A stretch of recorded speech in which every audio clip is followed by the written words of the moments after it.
I'm Tommy Tran. Here's your Olympic update. Men's golf from Le Golf National. Hideki Matsuyama with a 63, 8 under first round to lead all golfers, including reigning gold medal winner Xander Schauffele from the Tokyo Games.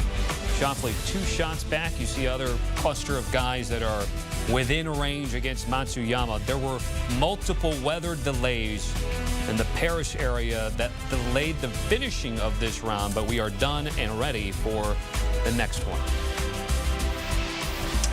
Let's welcome in Doug Bell to talk about the Olympic sport known as men's golf this time around. And let's start with Hideki Matsuyama. What stood out to you about his 8 under today? Well, Tommy, he's had a really good year on the PGA Tour, but you have to go back to the Genesis Invitational at Riviera. That was back in January, and he won that event. And this was his best round today since then. He's played good golf, but nothing like today. Near perfect round for Hideki. Avoided trouble. There's a lot of water on this golf course. Drove it really, really well. And he putted extremely well. And it's like a lot of players, right? When you get to that level, it depends on how you roll the rock. And today he was really, really good. And bogey-free, by the way. So a big start for Hideki. Still not the favorite to go on to win. But we should also mention, if he does win the gold, to go back to Japan with a gold medal would be absolutely huge for Hideki, who already has a Masters, the first Asian man to win a major championship.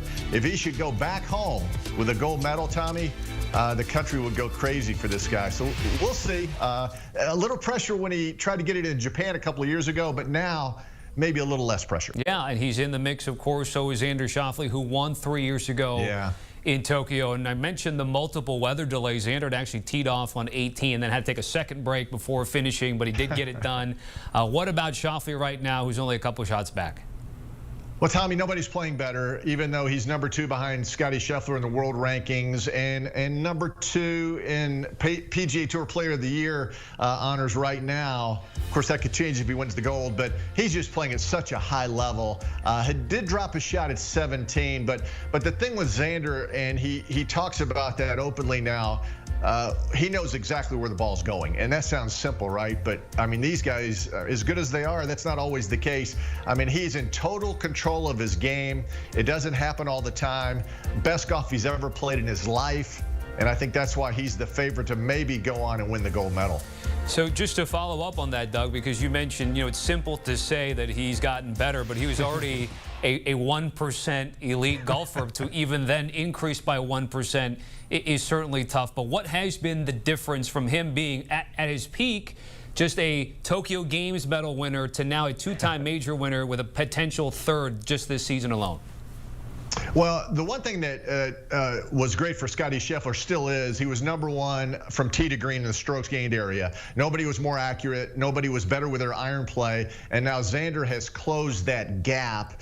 And he's terrific off the tee, Tommy, and then with irons, which was always a strength. But right now, it is premier the way he's hitting it with his irons. And you always hear that, right? He's a great ball striker. Well, yes, Xander Schauffele is a great ball striker. He's giving himself so many birdie opportunities. He very well could have or should have probably gone lower in this opening round. But he knows he's so confident. Listen, tomorrow and the next day, everything's going to be fine. That's why these guys, when they're playing in this kind of game, in this little window, look out. I mean, Katie barred the door for Xander Schauffele. You brought up Scottie Scheffler. He, along with Jon Rahm, a cluster of guys within reach, 4 shots back of Hideki Matsuyama. Let's start with Scottie before we get to the Spaniard. Well, the thing with Scottie Scheffler, it's kind of what we saw at the end of the Open Championship, right? Again, tee to green, great, and just couldn't buy a putt. And that was the case on the weekend there at Royal Troon, and that was the case today. If you watch the round, he had some opportunities to roll in for birdie, and it just didn't go down. And so over the last 2.5 years, when he's been the dominant player in the world, when he hits a dry spell, it's that putter that goes cold. And right now, look, that's typical Scottie, right? Bogey-free 67, not a problem. That could have easily been a 64, maybe even a 63, Tommy. But Scottie Scheffler will take it.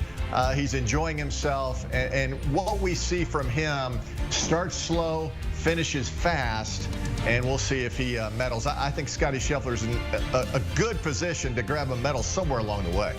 And then what about Jon Rahm, which when he's at his best, Doug, we know he is the best. I know, major championships haven't been there for him, but he is coming off a nice victory off the LIV Tour. What do you think about Rahm today? Well, look at the scorecard, Tommy. 2 bogeys and a double. And that double happened in that par 3. That was a terrible tee shot that he hit. Again, he won last week on LIV. His first taste of victory this year. Tyrrell Hatton missed a 3-foot putt, which allowed him to win that on the 54th hole, by the way. That's what they do on LIV. But it was celebrated by Rahm. Finally, he's back in the winner's circle. So he comes into this week with a lot of confidence because it's kind of been a lost year, 2024. This would salvage the year for Jon Rahm. Again, mistakes today. If he can curtail those mistakes the rest of the way and win a gold medal, I think this would salvage what has been really a disappointing year for him. We shall see. Carlos Alcaraz is probably going to win the gold in tennis, right? It'd be something if Alcaraz in tennis and Rahm in golf could go home to Spain with gold. That's kind of the cool thing about the Olympics, right? It's not about money. It's all about the medals. So we'll see what happens with Jon Rahm. No doubt it's already been the summer for the Spanish in terms of soccer and all the other things that have been going on out in Europe, too. And let's end with Rory McIlroy. What'd you see out of Rory here? What are your expectations for him on Friday? Typical Rory on the last hole today, had a long birdie putt and he loses his focus and rolled it by about 10 feet, Tommy, misses the comebacker, a 3-putt bogey, and he just stared up into the sky.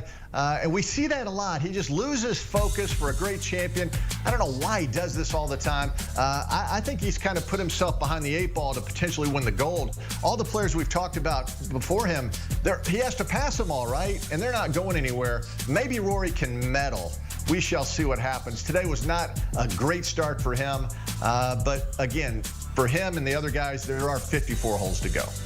That's an update on Rory McIlroy and some of the other golfers, including our own. Doug Bell joining us here with the latest on CBS Sports HQ. Doug, certainly appreciate it. Again, limited field, 60 golfers, no cut. Speaking of the First Cut podcast, scan the QR code, check out the guys as they get you updates from Paris. And of course, after the Summer Olympics are done, the attention then turns to the FedEx Cup.